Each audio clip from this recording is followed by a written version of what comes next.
पुश्तों की ये है जुबानी, कुछ नई है कुछ पुरानी है, कुछ नई है कुछ पुरानी है। अलविदा लाल कोठी, अलविदा लाल कोठी।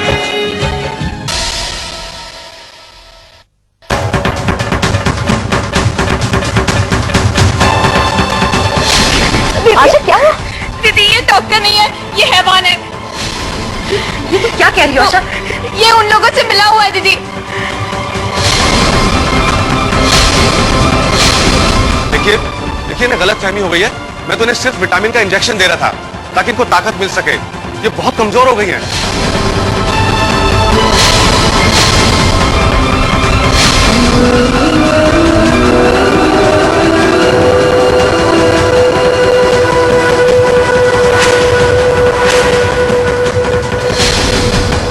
देखिए आप मुझे गलत समझ रहे हैं। मैं तो सिर्फ ये इंजेक्शन दे रहा था। मतलब मैं कोई गलत काम क्यों करने लगा? इंसान डॉक्टर को भगवान मानते हैं और तुम इस पाक पेशे को बदनाम करते हो। अल्लाह तुमको कभी माफ नहीं करेगा। दोज़ख में जाओगे तुम।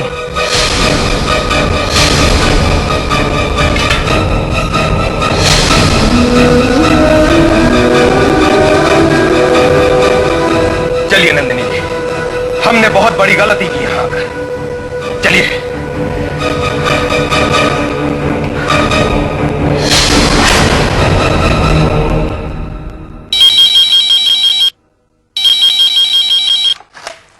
Hello IG house. हाँ एक मिनट सर, किसी डॉक्टर का फोन है आपके लिए।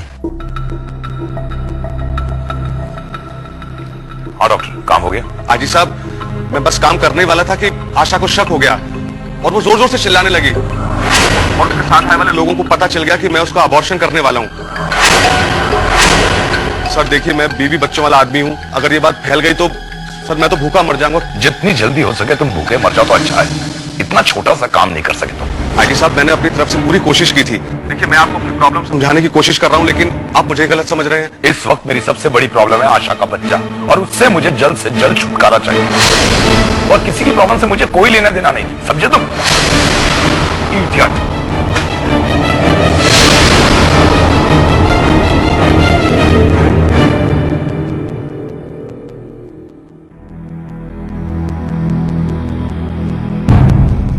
रुक्मणी देवी तो 34 साल की उम्र में मरी थी, पर तेरी बेटी 24 साल की उम्र में ही जान से चली जाएगी। तो बिल्कुल एक मुर्दा है, एक बेसहारा जिंदा लाश। रुक्मणी देवी का इकलौता बेटा कुत्ते की तरह जिंदगी जी रहा है। तू तो बस एक बदबूदार लाश है।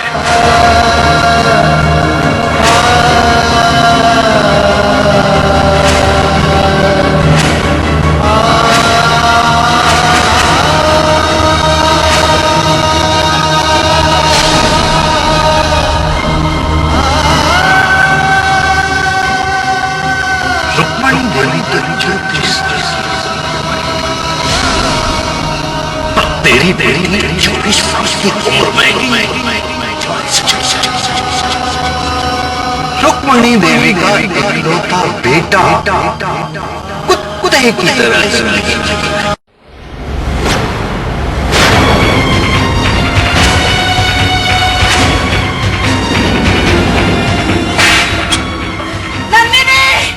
नंदिनी देखो, समर भैया गिर गए।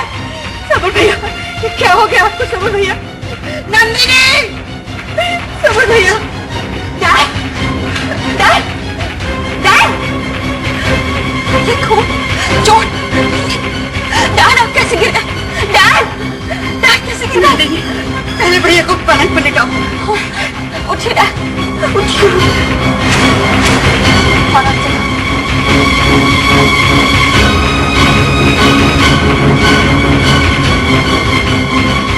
आखिरकार जमीन पर गिरी कैसे? सर, ये भारती का नया आर्टिकल, इसमें भी उसने शाह के खिलाफ लिखा है। ये नई लड़कियां पता नहीं क्या सोचते हैं, पता नहीं क्या समझते हैं अपने आप को, मनमानी करते रहते हैं। अरे अखबार किसको चलाना पड़ता है? हमें। सब देखना समझना पड़ता है। और शाह जी लाखों रुपए के हेड देते हमें, जिससे हमारी तनख्वाह चलती है, ये अखबार चलता है। और ये लड़की उन्हीं शाह जी के खिलाफ लिखने में तुली हुई है। सर, अब इस आर्टिकल का क्या करना है? क्या करना है? फाड़ के फेंक दो इसे, कचरे के डिब्बे में डाल दो। ये धंधा है हमारा, जो हमें फायदे में आएगा वही छापेंगे, वही छापेंगे हम। मैं खुद भारती से बात करता हूं।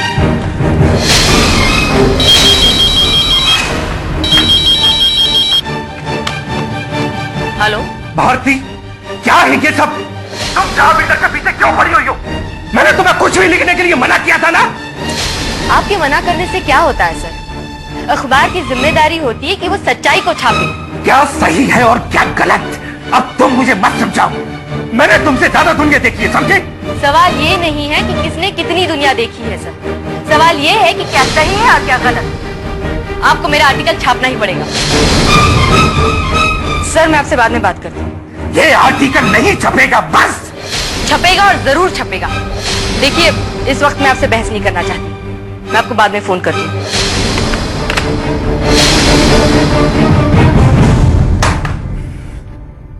आनंद, कहिए कैसे आना हुआ? वो मैं आपसे ये कहने आया था कि आप लाल कोठी के लिए लड़ रही हैं और उसमें मैं आपकी मदद कर सकता हूँ। मतलब? देखिए, मैं ये चाहता हूँ कि ये लाल कोठी समर साहब को वापस मिल जाए और आप नंदिनी की मदद कर रही हैं, ये मेरे लिए बहुत खुशी की बात है। आप नंदिनी जी की बहुत इज्जत करते हैं ना? इज्जत ही नहीं, उससे कहीं ज्यादा। तो फिर जब आप उस दिन मुझे उनके घर छोड़ने आए तो अंदर आकर उनसे मिले क्यों नहीं? There has been a misunderstanding. खैर छोड़िए इन सब बातों को, मैं ये कहने आया था कि मेरी समझ में नहीं आ रहा, आप दोनों मिलकर मिसअंडरस्टैंडिंग क्लियर क्यों नहीं कर देते? ओके ठीक है, मैं कोशिश करूंगा। कोई बात नहीं, आप बैठिए, तब तक मैं कॉफी बनाकर लेकर आऊं। श्योर।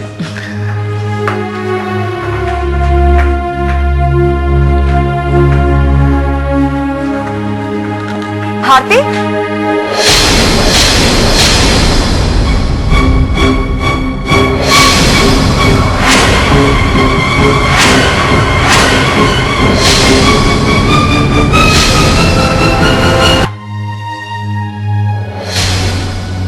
नंदिनी, भारती, ये आदमी यहाँ क्या कर रहा है?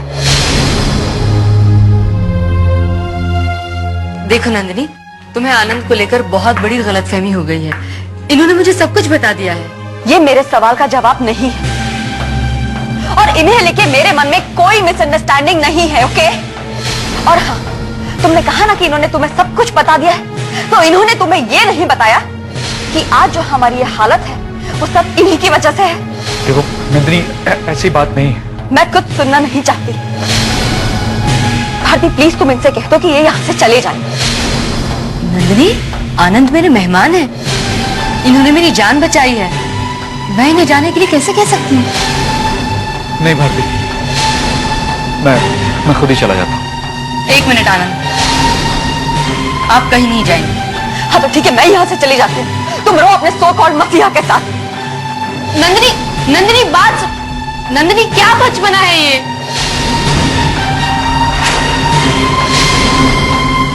मुझे इस आदमी की शक्ल से भी नफरत है।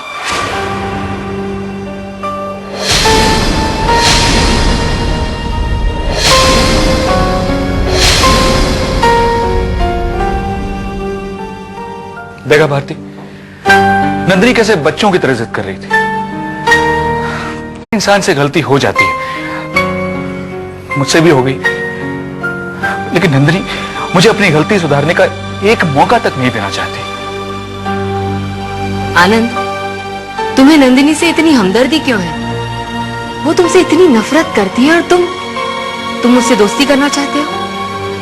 भारती, मैं सिर्फ इतना चाहता हूं कि नंदिनी मुझे समझे मुझे माफ कर दे। प्यार करते हो नंदिनी से?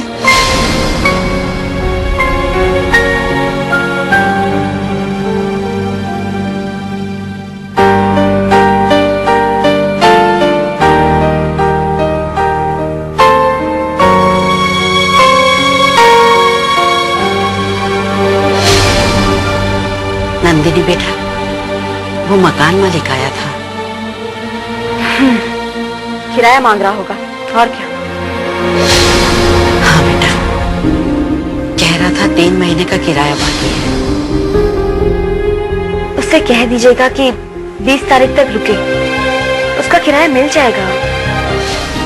इस बार वो नहीं रुकने वाला। कह रहा था कि अगर जल्दी किराया नहीं दिया तो वो मकान खाली करवा देगा।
क्या हुआ बेटा? रामकली जी देखिए, आज फिर से डैडी को चोट लगी।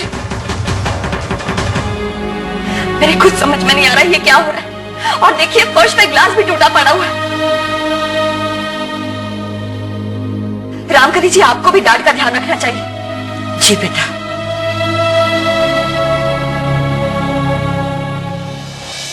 अरे भारती, तुम यहाँ अचानक ऐसे? क्या बात है, मेरे यहाँ आने से तुम्हें इतनी हैरानी क्यों हो रही है? मैंने यहाँ आकर कोई गलती की है क्या? कमाल करती हो भारती। पहले बैठो बैठो बैठो। थैंक्स। अच्छा ये बताओ, चोट कैसी है तुम्हारी? पहले से बेहतर है। अब ये बताओ, यहाँ आना कैसे हुआ? एक्चुअली मैं यहीं से गुजर रही थी, सोचा तुमसे मिल लूं। वैसे हो क्या रहा था? क्या हो रहा था? मेरी जिंदगी में बचा ही कहाँ है कुछ होने के लिए। ओफो आनंद, तुम ऐसी बातें क्यों करते हो? इस तरह जिंदगी से निराश नहीं होते। सच भारती, जब से मुझे पता चला कि मेरे पिता ने मुझसे झूठ बोला था, समर सर और मेरे बीच में गलतफहमी पैदा करने के लिए। एक मिनट, तुम क्या कह रहे हो? किस झूठ की बात कर रहे हो तुम? भारती, समर सर मेरे लिए पिता समान थे। यही बात मेरे पिताजी को पसंद नहीं आई। समर सर और मुझे दूर करने के लिए एक चाल चली। कैसी चाल?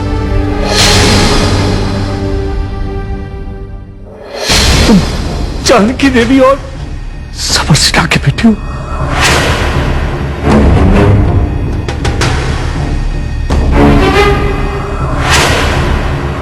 तुम्हारा जेल की तरफ आना तुम्हारी बर्बादी का पहला कदम है।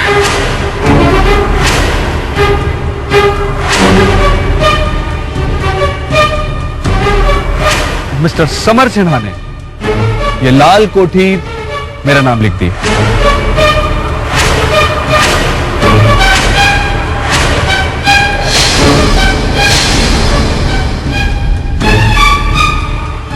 लाल कोठी के पेपर्स तुम्हें कभी नहीं मिलेंगे। लाल कोठी मेरी है, सिर्फ मेरी। इनका नाम जानकी देवी नहीं बल्कि डॉली है। छोटी छोटी चोरियां करना, जालसाजी करना इसका पेशा था।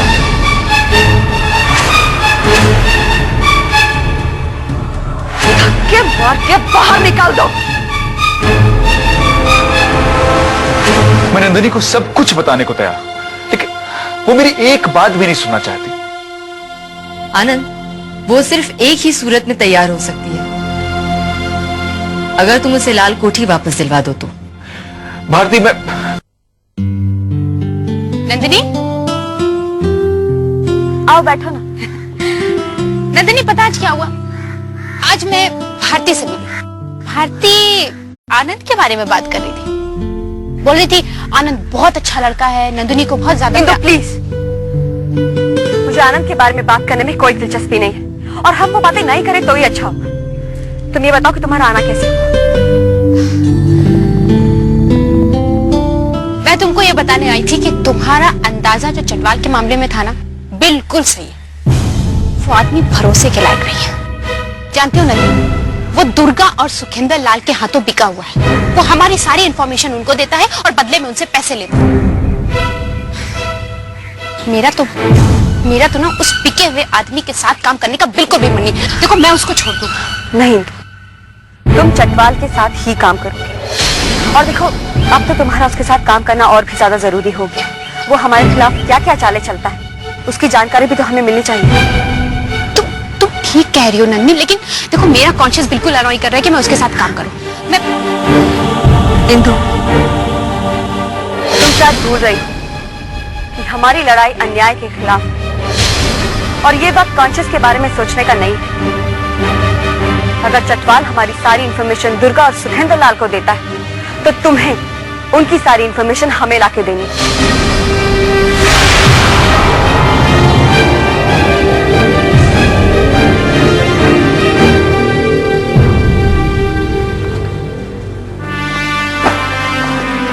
ये क्या कर रहे हो डैड? आप कहीं जा रहे हैं? मैं नहीं, तुम जा रहे हो।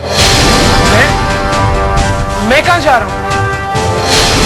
सैनिक स्कूल। अब तुम यहां नहीं रहोगे। पर डैड क्यों? अब मैंने ऐसा क्या कर दिया? अब तो मैंने आशा से भी मिलना जुलना बंद कर दिया है। नॉनसेंस। मैंने तुझे उससे फोन पर बात करते देखा है। अब तो सैनिक स्कूल जाकर ही तू ठीक होगा। अब क्या हुआ? माँ देखिए ना, डैड मुझे सैनिक स्कूल भेजने की बात कर रहे हैं। मैं सैनिक स्कूल नहीं जाना चाहता। माँ डैड को समझाइए ना प्लीज। मैं आप और डैड से दूर नहीं रह सकता। अब क्यों जिद कर रहे हैं? प्लीज मान जाइए ना। तुम पीछे मत, मैं जो कुछ भी कर रहा हूं मुझे करने दो। अब इसकी भलाई इसी में है कि सैनिक स्कूल जाए और अपना भविष्य सुधारे। डैड, मैं आपके पाँव पड़ता हूँ, प्लीज मुझे सैनिक स्कूल मत भेजिए। मैं आप और मम्मा के बिना नहीं रह सकता। मैं मर जाऊंगा। मरना चाहते हो तो मर जाओ, मुझे कोई परवाह नहीं। ऐसी औलाद से अच्छा तुम बे औलाद होना चाहिए।